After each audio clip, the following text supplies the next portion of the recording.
وذكر فإن الذكرى تنفع المؤمنين.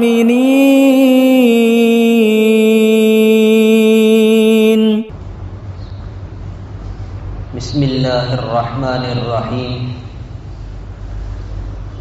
الحمد لله رب العالمين والعاقبة للمتقين والصلاة والسلام على سيد الأنبياء والمرسلين وعلى آله وأصحابه أجمعين. أما بعد، فأعوذ بالله من الشيطان الرجيم. بسم الله الرحمن الرحيم. وَإِنَّكَ لَعَلَى خُلُقٍ عَظِيمٍ. صدق اللہ العظیم. بزرگان محترم اور برادران عزیز، پارہ نمبر 29 سورۃ القلم کی یہ چوتھی آیت ہے.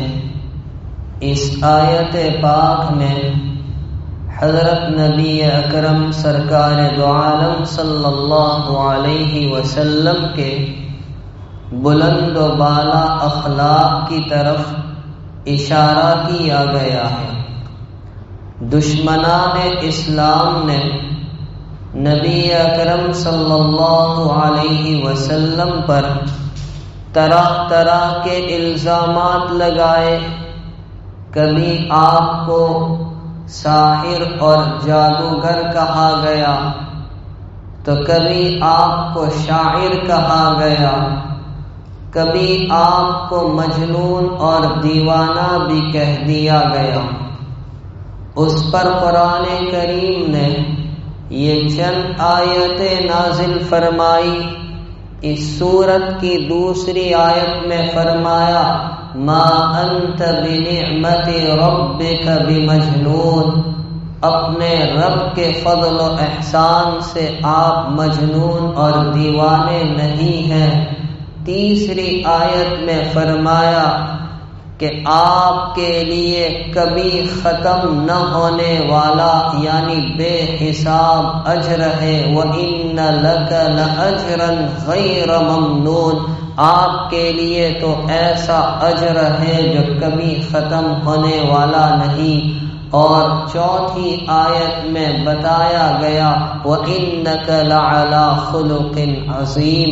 آپ تو بہت اونچے اور اعلی اخلاق رکھنے والی ذات ہے.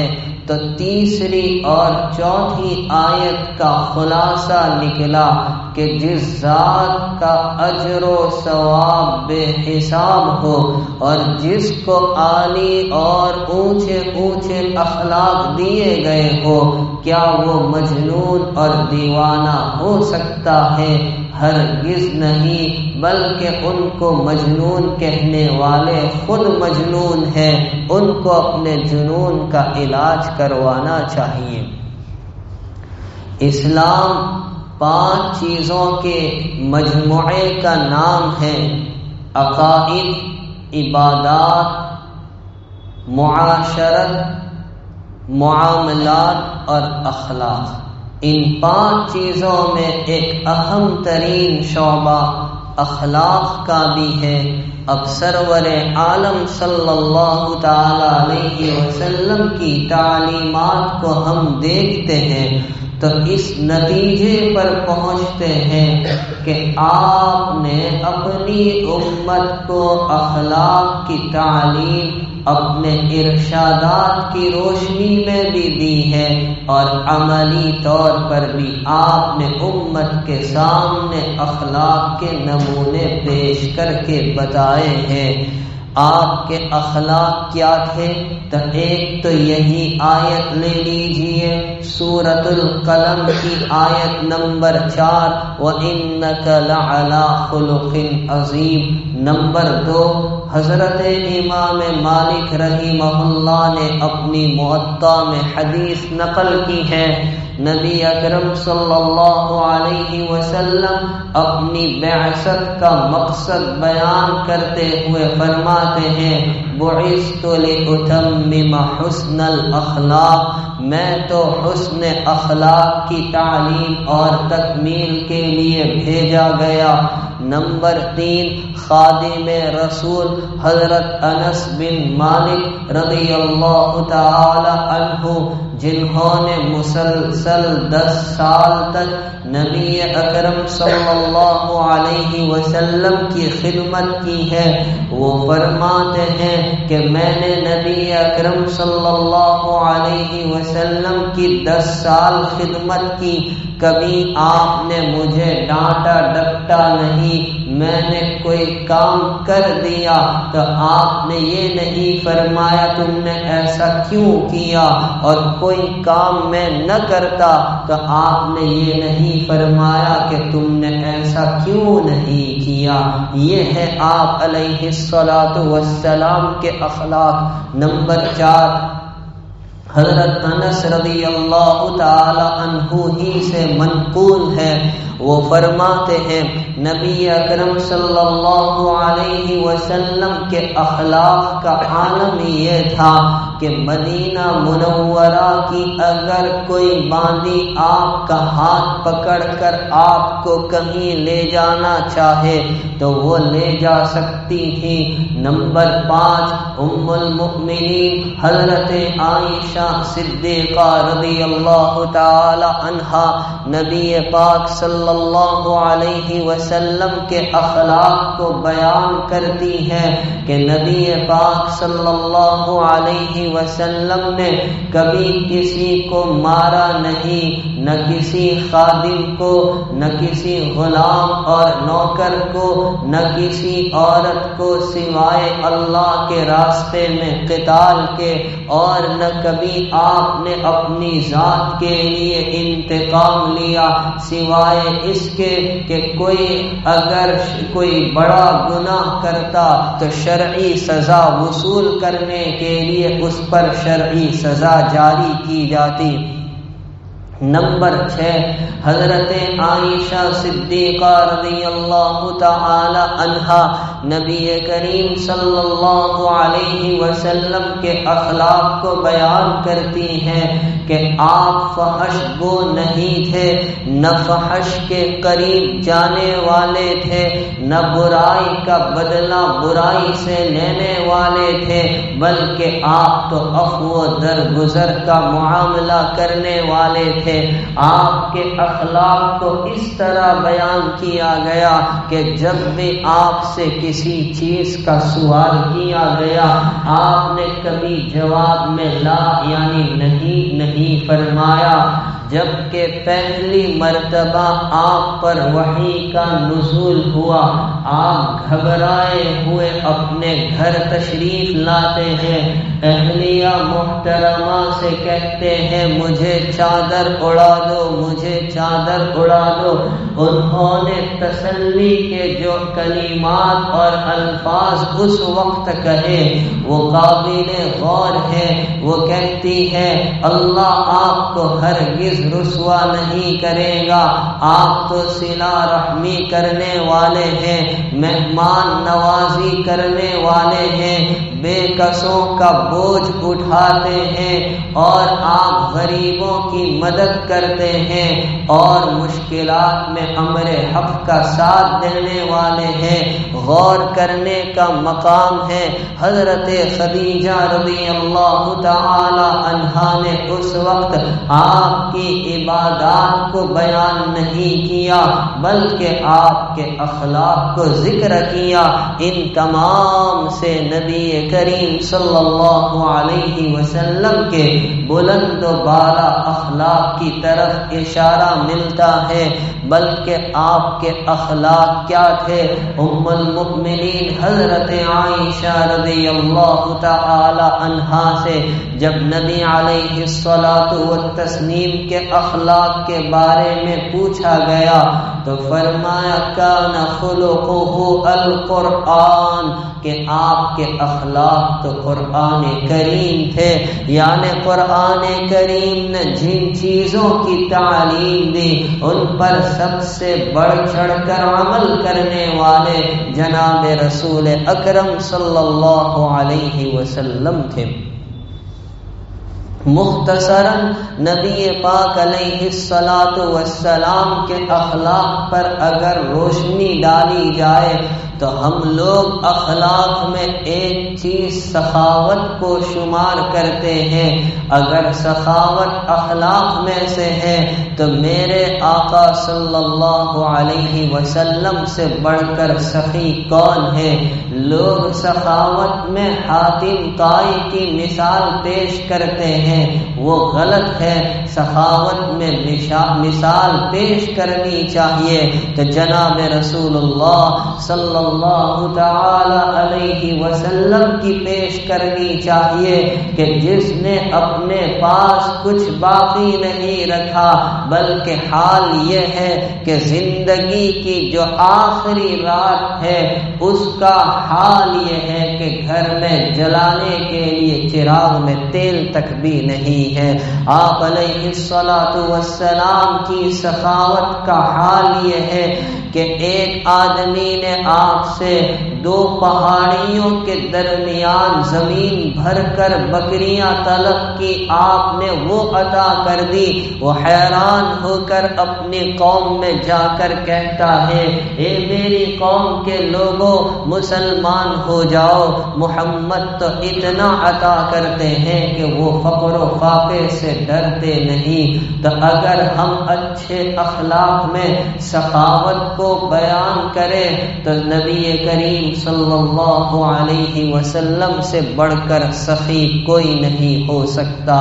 اگر ہم اچھے اخلاق میں شجاعت کو، بہادری کو بیان کریں تو بتائیے میرے اور آپ کے آقا جناب رسول اللہ صلی اللہ علیہ وسلم سے بڑھ کر شجاع اور بہادر کون ہے کہ رات میں مدینہ منورہ میں ایک خوفناک آواز اٹھتی ہے، لوگ گھبرا کر باہر نکل آتے ہیں، خوفناک آواز کی طرف دوڑتے ہیں تو کیا دیکھتے ہیں؟ سامنے سے نبی کریم صلی اللہ علیہ وسلم گھوڑے پر سوار ہو کر تشریف لا رہے ہیں اور فرماتے ہیں گھر چلے جاؤ، ڈر کی اور خوف کی کوئی بات نہیں، میں دیکھ کر آیا ہوں، کوئی فکر کی بات نہیں۔ معلوم ہوا سب سے پہلے اس خوف کی جگہ پہنچنے والی ذات نبی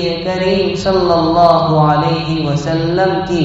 ہم ہوتے تو گھر کے دروازے بند کر دیتے، تالے لگا دیتے، بلکہ آپ کی شجاعت کا عالم یہ ہے کہ غزوہ حنین میں جب مشرکین نے آپ کی سواری کو گھیر لیا اور آپ خچر پر سوار ہیں، ابو سفیان ابن الحارث آپ کی سواری کی لگام کو تھامے ہوئے ہیں، تو آپ سواری سے اتر آئے۔ حضرت علی جیسا بہادر آدمی خود کہتا ہے کہ ہم میں سب سے بہادر وہ سمجھا جاتا تھا جو جنگ میں نبی علیہ والسلام کے زیادہ قریب ہوتا تھا۔ آپ پیدل چل رہے ہیں اور فرما رہے ہیں انا النبی لا کذب انا ابن عبد المطلب، میں جھوٹا نبی نہیں ہوں، میں عبد المطلب کا بیٹا ہوں۔ اگر ہم اچھے اخلاق میں صداقت کو اور سچائی کو پیش کریں تو بتائیے نبی اکرم صلی اللہ علیہ وسلم سے بڑھ کر سچا کون ہو سکتا ہے؟ وہ مشرکین مکہ جو آپ کے خون کے پیاسے، آپ کے پکڑ پر قتل پر 100 اونٹوں کا انعام ڈکلیئر کرنے والے، آپ کو طرح طرح سے ستانے والے، آپ پر کچرا ڈالنے والے، راستے میں کانٹے بچھانے والے، پشت مبارک پر اونٹ کی اوج رکھنے والے، لیکن اس کے باوجود انہی دشمنان کو آپ آپ کی صداقت و سچائی پر اتنا بھروسہ تھا کہ آپ اسی دور سے صادق کے لقب سے جانے جاتے ہیں۔ بخاری شریف میں پہلے باب کی آخری روایت بہت تفصیلی روایت ہے، جس میں نبی کریم صلی اللہ علیہ وسلم نے شاہ روم ہرقل کی جانب جو دعوتی خط لکھا تھا اور اس خط کو لے کر دحیہ کلبی رضی اللہ تعالیٰ عنہ کو بھیجا۔ وہ خط جب ہرقل کو پہنچایا گیا اور اس نے پوچھا تھا کہ اس نبی کی تعلیم کیا ہے، تو ابو سفیان حالانکہ اس وقت تک وہ صحابی نہیں بنے تھے بلکہ دشمنی اتنی تھی کہ بدر کے بعد ہر لڑائی میں پیش ابو سفیان ہی تھے، بھری مجلس میں ان کو بھی اقرار کرنا پڑا تھا کہ وہ ہمیں سچائی کا درس دیتے ہیں۔ یہ ہے نبی پاک صلی اللہ علیہ وسلم کی صداقت اور آپ کی سچائی۔ اگر ہم اچھے اخلاق میں امانت داری کو پیش کریں تو بتائیے نبی علیہ الصلاۃ والسلام سے بڑھ کر امین کون؟ جنہوں نے آپ کو ستایا انہی نے آپ کا لقب جہاں صادق رکھا وہی آپ کا لقب امین بھی رکھا تھا۔ آپ سے بڑھ کر امین امانت دار کوئی نہیں۔ کہ کعبۃ اللہ شریف کے اندر آیت نازل ہوتی ہے، ان اللہ یأمرکم ان تؤدوا الامانات الی اہلها۔ آپ فوراً چابی خانہ کعبہ کی عثمان بن ابی طلحہ کو دے دیتے ہیں اور فرماتے لے جاؤ، یہ چابی تمہارے پاس رہے گی، قیامت تک تمہارے خاندان میں رہے گی۔ آپ کی امانت داری کو دیکھے کہ آپ علیہ الصلاۃ والسلام کے خطبوں میں ہمیشہ یہ جملے پائے گئے، لا ایمان لمن لا امانت له، اس آدمی کا ایمان ہی نہیں جس میں وصف امانت نہیں۔ آپ کی امانت داری کا آپ یہ نمونہ بھی پیش کر سکتے ہیں کہ مشرکین مکہ نے آپ کے قتل کا منصوبہ بنا لیا، مکان کا احاطہ کر لیا، باہر آنے کے انتظار میں ہے۔ آپ نے اپنے بستر پر حضرت علی کو لٹایا اور مشرکین کی رؤساء کی جو امانتیں نبی علیہ السلام کے پاس تھی آپ نے ان کے حوالے کی اور فرمایا یہ فلاں کی امانت ہے، یہ فلاں کی امانت ہے، یہ فلاں کی امانت ہے، ان کو ادا کر کے تم مجھ سے قبا میں آ کر ملنا۔ آپ سوچئے لوگ ابو جہل کو اس وقت اپنا سردار مانتے تھے، کیوں کوئی اس وقت اپنی امانت رکھنے کے لیے ابو جہل کے پاس نہیں جاتا تھا؟ میرے والد صاحب فرماتے تھے اس لیے کہ وہ بھی جانتے تھے کہ یہاں اگر امانت رکھوائی گئی تو ایسی ہضم ہوگی کہ سیون اپ کی بھی ضرورت نہیں پڑے گی۔ یہ ہے نبی علیہ الصلاۃ والسلام کی امانت۔ اگر ہم اچھے اخلاق میں وعدہ پورا کرنے کو پیش کرے تو بتائیے نبی علیہ الصلاۃ والسلام سے بڑھ کر وعدہ پورا کرنے والی، وعدے کو نبھانے والی ذات کون سی؟ آپ کی تعلیمات میں تو یہ بات ملتی ہے، آیت المنافق ثلاث، منافق کی 3 نشانیاں ہیں، ان میں ایک یہ بھی ہے کہ جب وعدہ کرے تو وعدے کی مخالفت کرے۔ نبی علیہ الصلاۃ والسلام کی سیرت کے جب اوراق ہم ٹٹولتے ہیں تو اس نتیجے پر پہنچتے ہیں کہ عبداللہ نامی آپ کے ایک دوست تھے اور تجارت میں شریک تھے، کاروباری سودا نبی علیہ السلام کے ساتھ ہوا تھا، کچھ رقم باقی تھی، ایک مقام پر آپ کو ٹھہرایا اور کہا آپ یہیں رکے، میں بقیہ رقم لے کر آتا ہوں۔ وہ گئے، کسی کام میں مصروف ہو گئے، بھول گئے، 3 دن کے بعد یاد آیا، جب آئے تو دیکھا نبی علیہ السلام تو اسی جگہ موجود ہے۔ آپ نے ان کو کوئی ڈانٹا ڈپٹا جھڑکا نہیں، بس اتنا کا تم نے ہمیں پریشان کر دیا۔ چونکہ آپ سیدنا اسماعیل علیہ السلام کی نسل میں ہیں، اور ان کے بارے میں قرآن کریم نے فرمایا انہ کان صادق الوعد، کہ وہ وعدے کے بڑے سچے تھے، تو وہ وعدے کی سچائی منتقل ہو کر دونوں جہاں کے سردار جناب محمد الرسول اللہ صلی اللہ علیہ وسلم میں آئی تھی۔ اگر ہم اچھے اخلاق میں خوش کلامی اور خوش طبعی کو پیش کریں تو نبی علیہ السلام سے بڑھ کر خوش کلام کرنے والا، خوش طبعی کرنے والا بھی کوئی نہیں۔ آپ کو اللہ نے فطری طور پر رعب عطا کیا تھا۔ امام مسلم علیہ الرحمہ نے روایت نقل کی ہے، فضلت علی الانبیاء بست، مجھے دیگر نبیوں پر 6 چیزوں میں فضیلت دی گئی۔ اس میں پہلی چیز آپ نے بیان کی، اوتیت جوامع الکلم، مجھے جامع کلمات دیے گئے۔ دوسرے نمبر پر فرمایا رعب کے ذریعے میری مدد کی گئی۔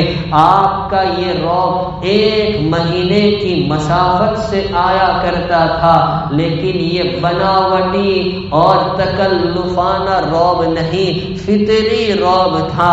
آپ کے رعب کا عالم یہ تھا کہ لوگ مجلسوں میں اس طرح سر جھکا کر بیٹھتے گویا ان کے سروں پر پرندے ہو، لیکن اس کے باوجود بہت سی مرتبہ آپ اپنے اصحاب سے دل لگی اور خوش طبعی فرما لیا کرتے ہیں کہ کسی نے آ کر سواری کے لیے اونٹ کا مطالبہ کیا، آپ نے دل لگی کے طور پر فرمایا اچھا ہم تم کو اونٹنی کا بچہ دیں گے۔ وہ کہتا یا رسول اللہ مجھے سفر کرنا ہے، اونٹنی کے بچے کو لے کر میں کیا کروں گا؟ فرمایا بھلا آدمی ہر اونٹ کسی نہ کسی اونٹنی کا بچہ ہی تو ہوتا ہے۔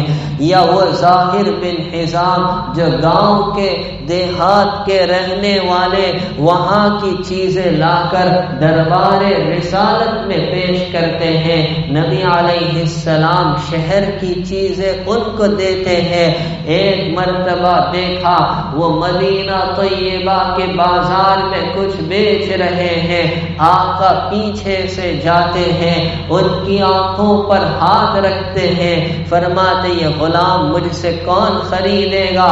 اولاً اپنے آپ کو چھڑانے کی کوشش کر رہے تھے، لیکن جب یہ احساس ہوا کہ یہ ذات تو دونوں جہاں کے سردار کی ہے تو اب اپنے آپ کو نبی علیہ السلام سے چمٹانے لگتے ہیں، عرض کرتے یا رسول اللہ مجھ کو کون خریدے گا، میری کیا قیمت آئے گی؟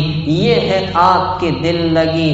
اگر ہم اچھے اخلاق میں حیا اور شرم کو پیش کریں، افسوس ہم ایسے دور سے گزر رہے ہیں کہ ہم نے شرم و حیا کا جنازہ نکال دیا، حالانکہ امام بخاری رحمہ اللہ نے کتاب الایمان میں روایت نقل کی ہے الحیاء شعبۃ من الایمان، کہ حیا تو ایمان کا حصہ ہے۔ متعدد روایات میں یہ بات فرمائی گئی اذا لم تستحی فاصنع ما شئت، جب تیرے اندر سے حیا اور شرم ہی چلی جائے تو جو چاہے کر۔ نبی کریم صلی اللہ علیہ وسلم کی حیا اور آپ کی شرم کا حال یہ تھا کہ آپ پردہ نشین کنواری لڑکی سے بھی زیادہ شرمیلے تھے۔ یہ اس دور کی بات ہے کہ کنواری پردہ نشین لڑکی بسا اوقات کتنوں کو پتہ بھی نہیں چلتا کہ فلاں کے یہاں کوئی لڑکی بھی ہے، جب شادی ہوتی تب پتہ چلتا۔ آج حال یہ ہے کہ ماں باپ نے ہر بچی کے ہاتھ میں موبائل اور گاڑی پکڑوا دی ہے۔ اب وہ کہاں جا رہی ہے، کس کے ساتھ بیٹھتی ہے، منہ کالا کرتی ہے، یا اپنی عزت کی دھجیاں اڑاتی ہے، یا حجاب کو بدنام کرتی ہے، خاندان کو رسوا کرتی ہے۔ بے غیرت بے شرم ماں باپ کو بھی کوئی پرواہ نہیں۔ نبی علیہ الصلوۃ والسلام ایسی پردہ نشین کنواری لڑکی سے بھی زیادہ شرمیلے اور باحیا تھے۔ اگر ہم اچھے اخلاق میں تواضع اور عاجزی کو پیش کریں تو بتائیے نبی علیہ الصلوۃ والسلام سے زیادہ تواضع کرنے والا، عاجزی کرنے والا کون؟ آپ تو سید الانبیاء ہے۔ اس کائنات کے گلشن کو آپ ہی کے صدقے میں سجایا گیا ہے، پھر بھی آپ کی تواضع اور عاجزی کا عالم یہ ہے کہ جب ہجرت کر کے آپ مدینہ طیبہ پہنچے تو آپ لوگوں میں اس طرح بیٹھے ہیں کہ شناخت کرنا دشوار ہے کہ کون خادم ہے کون مخدوم ہے۔ قربان جاؤں ابو بکر کی سچائی پر کہ انہوں نے فوراً نبی علیہ الصلوۃ والسلام پر اپنی چادر کے ذریعے سے یہ ڈال کر اشارہ کر دیا کہ بندے کی حیثیت تو خادم کی ہے اور اصل مخدوم تو وہ نبی کریم صلی اللہ علیہ وسلم ہے۔ کوئی ٹھاٹ باٹ نہیں، حتیٰ کہ اگر کوئی چرواہا گھومتا پھرتا آ جاتا ہے کسی لڑائی کے موقع پر یا کسی سفر کے موقع پر، اور اس کو وہ جب پوچھتا ہے کہ تمہارے رئیس کہاں ہے، معمولی خیمے کی طرف اشارہ کر دیا جاتا ہے، اس میں ہے تو اس کو یقین تک نہیں آتا۔ یہ ہے نبی پاک علیہ الصلوۃ والسلام کی تواضع۔ اگر اچھے اخلاق میں مہمان نوازی کو پیش کیا جائے تو بتائیے نبی کریم صلی اللہ علیہ وسلم سے بڑھ کر مہمان نواز کو ہم تو پہلے ہی پوچھ لیتے ہیں کہ آپ کی آنے کی ٹکٹ کب کی بنی ہے، واپسی کی کب کی بنی ہے، کب جائیں گے؟ اگر ٹکٹ نہیں بنی ہو تو میں تتکال میں نکلوا دوں۔ اور وہاں نبی کریم صلی اللہ علیہ وسلم کی مہمان نوازی کا عالم یہ ہے کہ گھر میں خود فاقہ ہے، مہمان کو لا کر پیش کر دیا اور خود بھوکے رہے۔ وہاں حال یہ ہے کہ اگر گھر میں بھی نہیں تو اپنے اصحاب کو کہتے ہیں کہ کون اس کو لے جائے گا۔ اگر اچھے اخلاق میں صلہ رحمی کو پیش کیا جائے تو نبی کریم علیہ الصلوۃ والسلام سے بڑھ کر رشتہ ناتا نبھانے والا بھی کوئی نہیں۔ وہ ابو لہب کی باندی جس نے کچھ دن آپ کو دودھ پلایا تھا، آپ جب تک مکہ میں رہے اس کے ساتھ اعزاز و اکرام کا معاملہ کرتے رہے۔ مدینہ طیبہ تشریف لے گئے، پھر بھی وہاں سے تحفے تحائف بھیجتے رہے۔ فتح مکہ کے موقع پر تحقیق کی کہ ثویبہ حیات ہے یا نہیں، بتایا گیا انتقال ہو گیا۔ اس کا بچہ لڑکا ہے یا نہیں، کا وہ بھی نہیں۔ کوئی رشتہ دار ہے یا نہیں، وہ بھی نہیں۔ معلوم ہوا کہ آپ اس کے ساتھ یا اس کی اولاد کے ساتھ یا اس کے رشتہ داروں کے ساتھ بھی حسن سلوک کرنا چاہتے ہیں۔ تو جس ذات پاک کو ایسے اونچے اونچے اخلاق دیے گئے ہو، اخلاق کا درس جس نے ساری کائنات کو پڑھایا ہو، کیا وہ مجنون اور دیوانہ ہو سکتا ہے؟ ہرگز نہیں۔ اللہ رب العالمین ایسے کریمانہ اخلاق کا کچھ حصہ اپنے فضل و کرم سے ہمیں بھی عطا فرمائے۔ آمین۔ وآخر دعوانا ان الحمد للہ رب العالمین۔